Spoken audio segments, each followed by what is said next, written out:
Các bạn sẽ chuẩn bị một thau nước như vậy. Các bạn cho nước đầy thau. Đây là cây ngọc điểm đang ra hoa. Đây, các bạn để ý. Bên đây là bộ rễ của nó. Đó. Để mà những cái hoa này không bị ảnh hưởng bên trong quá trình tưới nước, và cây lúc nào nó cũng có đầy đủ nước để mà cung cấp dưỡng chất để nuôi hoa, thì các bạn nhúng toàn bộ phần giá thể này vào chậu nước. Các bạn lưu ý nha, không có để cho nước dính lên mặt hoa nha các bạn. Xin chào tất cả các bạn. Cây ngọc điểm ra hoa, đang hoa như vậy thì chúng ta chăm sóc như thế nào? Có cần phải tưới nước hay là hoàn toàn ngắt nước? Và cách tưới như thế nào để cho hoa bền, đẹp, lâu tàn? Thì trong video hôm nay mình sẽ nói về vấn đề là tưới nước cho cây ngọc điểm đang trổ hoa cũng như là đang nụ nha các bạn. Đang hoa đây các bạn.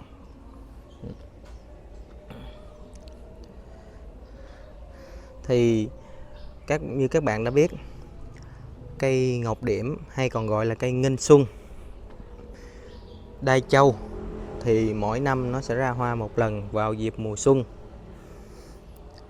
Tết đến thì nó sẽ ra những cái vòi hoa và nở hoa rất là đẹp, hoa rất là thơm luôn.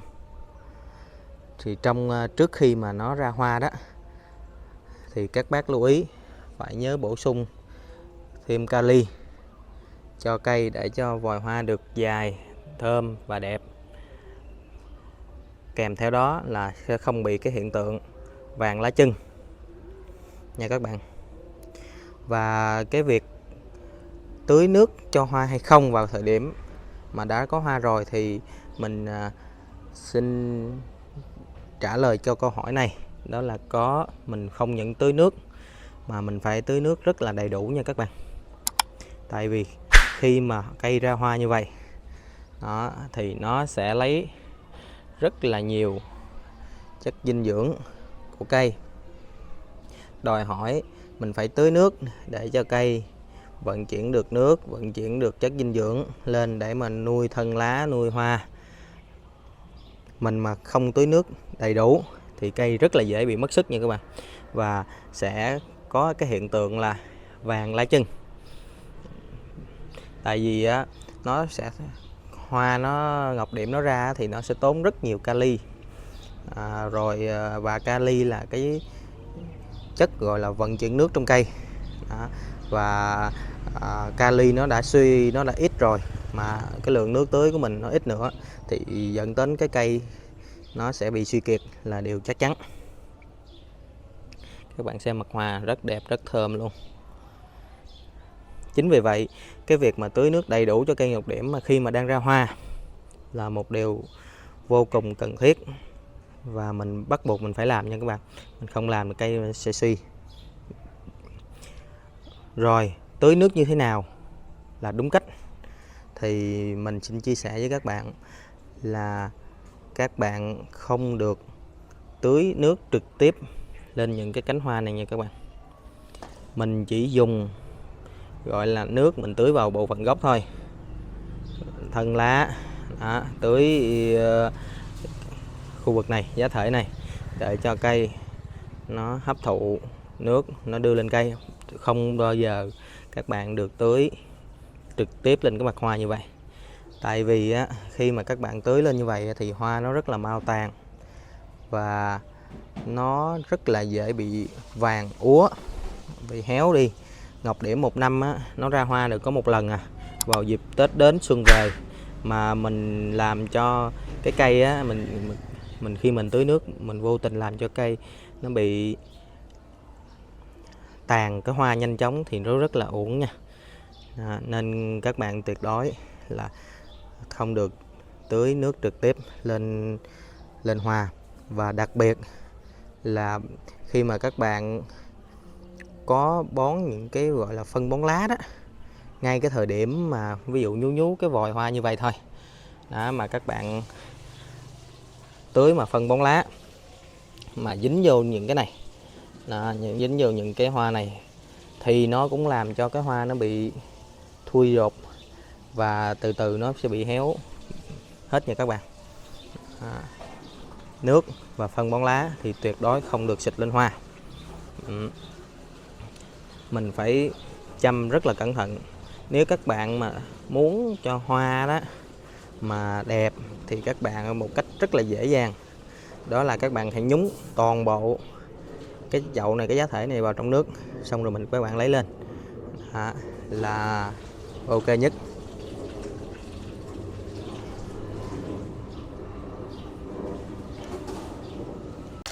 Các bạn sẽ chuẩn bị một thau nước như vậy, các bạn cho nước đầy thau.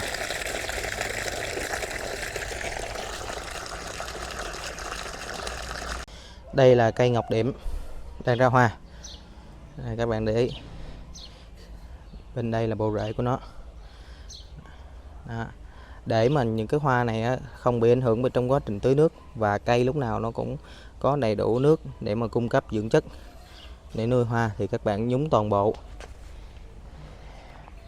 phần giá thể này vào chậu nước. Các bạn lưu ý nha, không có để cho nước dính lên mặt hoa nha các bạn. Như vậy thôi. Đó. Nước lấp sấp như vậy thôi là được rồi các bạn. Đó. Thì các bạn sẽ để như vậy trong vòng khoảng 2 phút.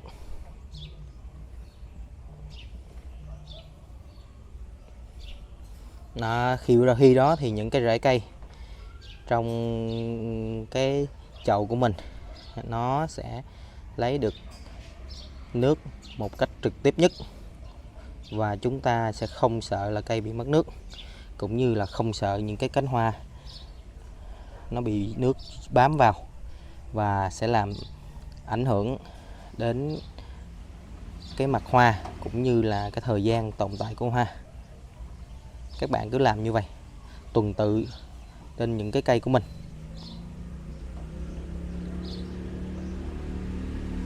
Đấy.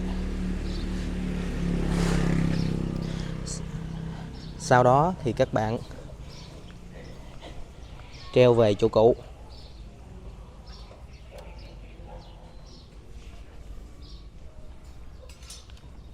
Tiếp đó thì các bạn lấy những cái cây ngọc điểm khác, mình cũng làm tương tự như vậy.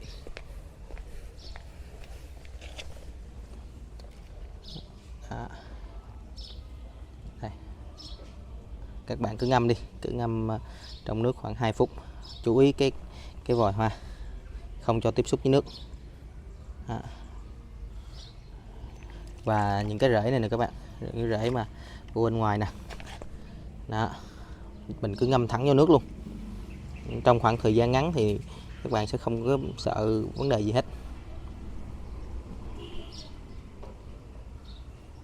Để ngâm đi. Những cái giá thể mà nó trôi ra thì các bạn chút nữa các bạn sẽ lấy vớt lại sau. Thật ra những cái giá thể này ở đây là mình đã có ghép gỗ rồi. Những cái giá thể này là bổ sung thôi, không ảnh hưởng gì hết. Đó, đủ thời gian rồi thì các bạn cứ ngâm đủ thời gian rồi mình cứ lấy ra,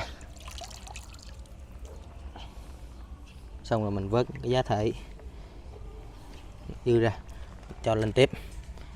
Đó. Rồi các bạn, trong đây là gỗ nha. Đó, trong đây là khối gỗ nha. Nè, các bạn thấy rễ nè, rất là tốt nha. Đó, những cái đầu rễ nè.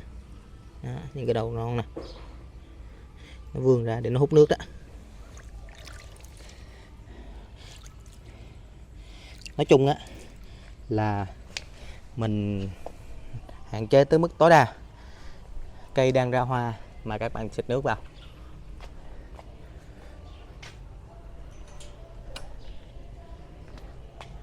Ngay cả những cây lan hồ điệp, những cây dendro như vậy thì các bạn cũng có thể áp dụng phương pháp tương tự như các bạn. Mình sẽ không có phun xịt nước trực tiếp lên những cái hoa này, nó sẽ làm cho hoa rất là mau tàn. Đó.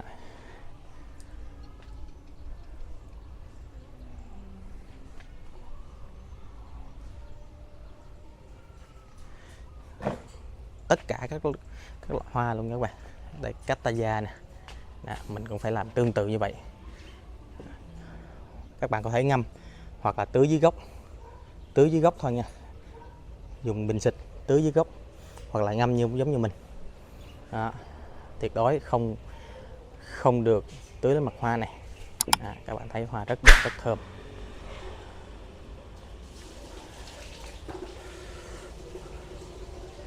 Rồi, video của mình về cái cách tưới nước cho cây ngọc điểm cũng như là các loài hoa lan khác khi mà đang trổ hoa, làm sao cho đúng, làm sao cho hoa lâu tàn, đến đây xin tạm dừng. Các bạn thấy hay, cho mình xin một like và các bạn nhấn nút đăng ký để theo dõi những chia sẻ tiếp theo của mình. Cảm ơn các bạn rất nhiều.